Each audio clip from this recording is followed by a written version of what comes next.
Unique academy চ্যানেলের পক্ষ থেকে আপনাদের সবাইকে স্বাগত। আমি এখন তোমাদের এই 3 অধ্যায়ের বীজগণিতের একটা সৃজনশীল প্রশ্ন করাচ্ছি। এটা পরীক্ষা আসার জন্য খুবই গুরুত্বপূর্ণ।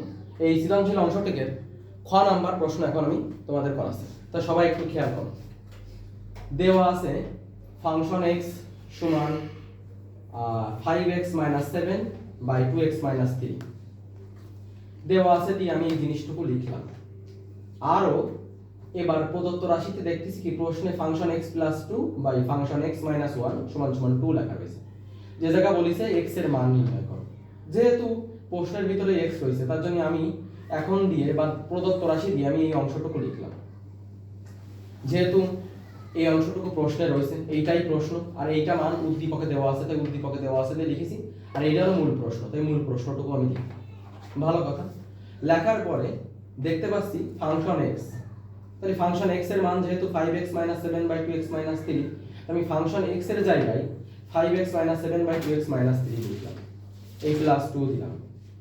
আবার ফাংশন x এর মান এই যে এইটুখানি 5x - 7 বাই 2x - 3, তাই ফাংশন x এর জায়গায় 5x - 7 বাই 2x - 3 লিখলাম, -1 দিলাম, = 2 দিলাম। এইবার এই জায়গা আমি যেটুখানি রাউন্ড দিয়ে দেখাচ্ছি, আমার এই লাঠিটা দিয়ে এইটুখানি একটা ভগ্নাংশ করতে হবে। আর ভগ্নাংশ করতে হলে কি করতে হয়? হরের লসাগু। যেহেতু এই জায়গা হর নেই, এই জায়গা হর হলো 2x - 3, তাই 2x - 3 হলো লসাগু। এই হর দিয়ে লসাগুরে ভাগ করব, তাহলে 2x - 3 কে দিয়ে 2x - 3 কে যদি ভাগ করি উত্তর হয় হলো 1। সে 1 দিয়ে আবার 5x - 7 কে গুণ করো, 5x - 7 ওকে 5x - 7, এই প্লাস দিলাম। এই জায়গা কোনো হর নেই, লবের সাথে ডাইরেক্ট গুণ হবে, তাহলে 2 গুণ হবে হলো 2x - 3, তার জন্য আমি 2 গুণ 2x - 3 লিখেছি। আবার দেখো নিচে যেটুখানি আমি এই লাঠিটা দিয়ে ঘুরাচ্ছি এইটুখানিকে আবার ভগ্নাংশ করা লাগে, আর ভগ্নাংশ করতে গেলে হরের লসাগু করতে হয়। যেহেতু এই জায়গা হর নেই, এই জায়গা হর হলো 2x - 3, সেহেতু 2x - 3 হলো লসাগু। এবার হর দিয়ে লসাগুকে ভাগ করতে হয়, তাহলে 2x - 3 দিয়ে 2x - 3 কে যদি ভাগ করি, একই জিনিস ভাগ করলে উত্তর হয় হলো 1। সে 1 দিয়ে 5x - 7 কে যদি গুণ করি, 5x - 7 হচ্ছে 5x - 7, এই মাইনাস বসালাম।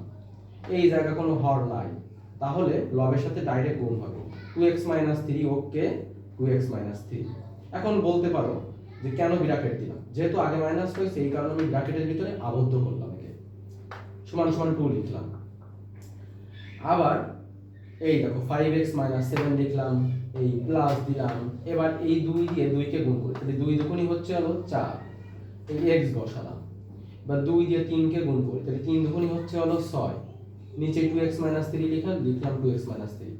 আবার নিচে দেখো 5x - 7 দিলাম, এই মাইনাস দিলাম। এই ব্র্যাকেটটাকে মাইনাস থাকলে ভিতরে চিহ্ন পরিবর্তন হয়ে যায়, মাইনাসে মাইনাসে হয়ে যায় হলো প্লাস, এই হলো 3 লিখলাম, বাই কি 2x - 3 লিখলাম, সমান কত? 2। এরপরে দেখো এই 5x আর 4x কত হলো? 9x, মাইনাসে মাইনাসে প্লাস, 7 আর 6 কত? 13, নিচেই 2x - 3 দিলাম। এবার দেখো 5x আর এই জায়গা হলো 2x, তাহলে 5টা x এর 2টা x বাদ দিলে 3টা x থাকলো, বড়টার আগে প্লাস আগে দেওয়া লাগে, মাইনাসে প্লাসে মাইনাস, তাহলে 7 থেকে যদি 3 বাদ দিই থাকে হলো 4, বড়টার আগে মাইনাস তাই দিলাম এই মাইনাস, বাই 2x - 3 দিলাম, সমান 2 দিলাম। 9x - 13 বাই 2x - 3 প্রথম 2 লাইন আগে লিখলাম। এরকম যদি একতলা 2 তলা 3 তলা 4 তলা অঙ্ক থাকে তাহলে প্রথম 2 তলা মানে প্রথম 2 লাইন আগে লিখে নেব। তারপরে হর লবের জায়গা এবং লব যদি হরের জায়গা আসে, এই দাগটা মানে হলো ভাগ, ভাগের জায়গা গুণ হয়ে যাবে, তাহলে হর লবের জায়গা গেছে এবং লব হরের জায়গা এসেছে, এই কারণে ভাগের জায়গা গুণ হয়ে গেছে, সমান 2 দিলাম।